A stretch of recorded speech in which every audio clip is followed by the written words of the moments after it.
One moment, feeling mo, nakita mo na si Mr. Right, but then one day, sunod-sunod na ang away nyo at hindi mo alam why you're putting up with this person anyway. Kung nakikita mong mas madalas kayo mag-away kaysa mag-share ng happy moments together, nako, reality check na lang talaga, Mars. Baka panahon na bang mag-goodbye? Dito sa MSG, let's discuss the signs to say it's time to call it quits. Okay, eto na. Okay.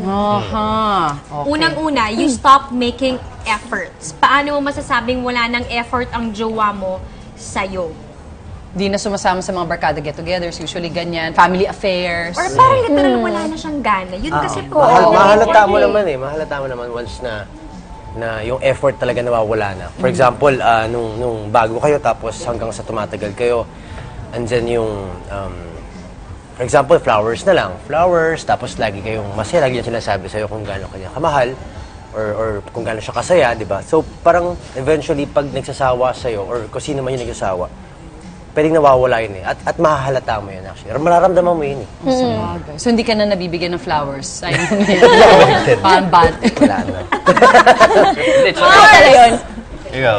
Ayun din. Siguro pag hindi na malambing, alam mo yung parang... May confetti. Yung mga maliliit na bagay hindi na ginagawa for you. Parang, Na dati nang ginagawa. Oo, dati nagluluto siya para sa'yo. Tapos dati sinusundo hatid ka niya. Tapos ngayon parang wala na. Kanya-kanya na kayong buhay. Tapos minsan text na lang. Uber ka na lang. Uber ka na lang, credit card ka na lang. At least thoughtful pa. Oo, at Okay, least pag diba, may hindi mga mo ano, hindi diba? ka pa rin magbabayad. Hindi, tsaka yung lagi kayong nagla-lunch, nagdi-dinner out, movies. Wala na. Katulad sinabi ni Mark, everyday may flowers. Pero pagdating, pagtagal-tagal, wala na, pakonti-pakonti na lang yung flowers. Sabagay, depende rin sa sitwasyon. Depende sa sitwasyon. Oo, kasi syempre sa umpisa talagang best foot forward. True. Pero habang tumatagal, syempre practical na if you start planning for a future together, di ba? Pero wag naman yung to the point talaga na walang-wala nang ginagawa kasi sobra na sa pagtitipid. Agree. Kaya, Ito naman, you're only in it kasi sayang naman. Will you stick it out with your partner kahit di ka na masaya? Paano mo nasasabing pwede pa to? Minsan baka tumanda ka na in a relationship kasi, di ba? Kasi sayang minsan- yung years together. Oh, ang dami akong kaibigan din na ganyan na 10 years pero nagkakahiwalay pa rin.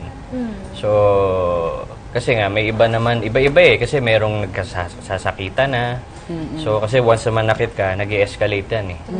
Kung sinampal mo, mamaya, baka suntukin mo na. So, might as well, call it quits. Totoo. Di ba? Kahit na gaano pa kayong katagal. Oo. Mahirap yung pipilit pag hindi na pwede. Mars, May ganun ako eh. Parang nasasayangan ako. usually, diba? Oo, sayang. Ang ginagawa Pero, mo? hindi. Usually naman, parang tinatry namin i-work out. Oo. Ayun, alam mo yun, talagang pag-uusapan yung ano nang kailangan gawin natin ulit. At kailangan mag-date na ulit tayo. Kailangan may bago tayong gawin together. Pero pag talagang wala na, as in na-realize namin na, hindi na talaga.